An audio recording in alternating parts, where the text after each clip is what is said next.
Friends, welcome to modern 24/7। आज की जो वीडियो है बहुत ही इंपॉर्टेंट रहने वाली है। जो आपका बीएनएस का जो सेक्शन है, सेक्शन नंबर 2, जो बीएनएस की धारा है 2, इसके जो सब सेक्शंस हैं, यानी धारा 2 के जो उपखंड हैं, करीब 39 उपखंड हैं। इनमें से आपको 5 से 6 क्वेश्चन आपके जो पेपर होगा, क्वेश्चन पेपर होगा जो अभी आपका जो होगा, इसमें आपको देखने को मिलेंगे कम से कम 5 से 6 क्वेश्चन। तो इन जो 39 सब सेक्शंस हैं, इनको मैं अभी बता रहा हूँ आपके लिए।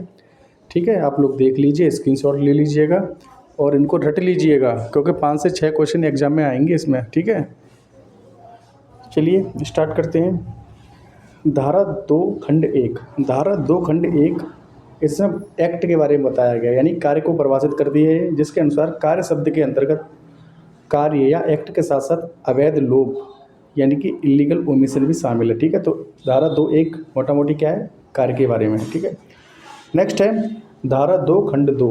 इसमें क्या है, इसमें एनिमल यानी पशु का अर्थ है मानव से भिन्न कोई भी जीवित प्राणी होगा। मानव से भिन्न कोई भी जीवित प्राणी हो क्या होगा, एनिमल की कैटेगरी में आएगा। धारा 2 खंड 2 में बताया गया। नेक्स्ट है धारा 2 का खंड 3, बालक, यानी कि बालक के बारे में बताया गया, यानी कि 18 वर्ष से कम उम्र का कोई भी व्यक्ति बालक कहलाएगा। 18 साल से जिसकी उम्र कम है वो क्या है, बालक कहलाएगा। किसमें बताया, धारा 2 खंड 3 में। धारा 2(4) है, ये कहती है कूटकरण के बारे में परिभाषा देती है, कूटकरण की, जिसको कहते हैं काउंटरफिट। ठीक है, सरल शब्दों में जान लीजिए, कूटकरण का अर्थ है किसी एक चीज़ को दूसरी चीज़ के समान इस तरह बनाना कि उससे धोखा दिया जा सके, जैसे कि डुप्लीकेट मार्कशीट बना देना। नेक्स्ट है 2 खंड 5, धारा 2 खंड 5 के तहत न्यायालय या कोर्ट की परिभाषा दी गई है। नेक्स्ट है धारा 2 खंड 6, इसके अनुसार क्या है, मृत्यु, मृत्यु का अर्थ है किसी मानव की मृत्यु, मृत्यु की परिभाषा दी गई है, जिसके अंदर बताया गया है किसी मानव की मृत्यु। इसमें धारा 2 खंड 6 में।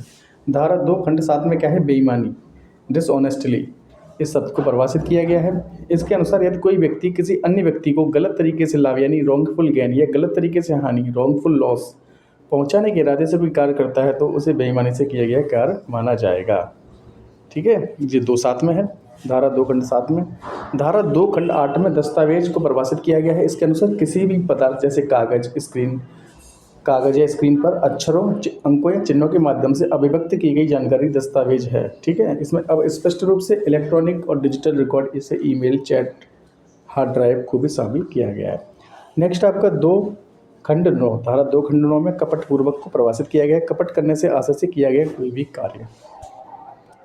धारा 2 खंड 10 में ही का प्रयोग पुरुष, स्त्री, ट्रांसजेंडर यानी कि सभी के लिए किया जाएगा, ही का प्रयोग धारा 2 खंड 10 में ये बताया गया है। धारा 2 खंड 11 में सद्भाव पूर्वक के को परिभाषित किया गया है। धारा 2 खंड 12 में सरकार, ठीक है, इंपॉर्टेंट है, सद्भाव पूर्वक तो आता ही आता है। धारा 2(13), ये भी बहुत इंपॉर्टेंट है, संश्रय हार्बर, किसी अपराधी को शरण देना या संश्रय आश्रय देना।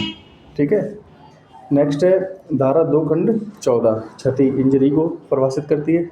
इंजरी शारीरिक मानसिक ख्याति है, संपत्ति, किसी भी प्रकार की क्षति।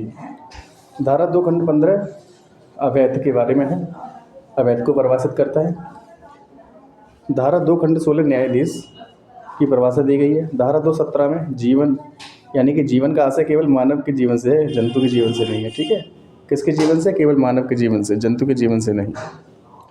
नेक्स्ट है 2(18), इसमें स्थानीय विधि यानी लोकल लॉ को परिभाषित किया गया। धारा 2 खंड 19 में पुरुष, यानी नवजात शिशु से लेकर वृद्ध व्यक्ति तक पुरुष के अंतर्गत ही आएगा। ठीक है, नवजात शिशु से लेकर वृद्ध व्यक्ति तक पुरुष के अंतर्गत आएगा। धारा 2 खंड 20 में क्या है, माह और वर्ष ग्रेगोरियन कैलेंडर के हिसाब से लिए जाएगा। धारा 2 खंड 21 में चल संपत्ति की परिभाषा दी गई है।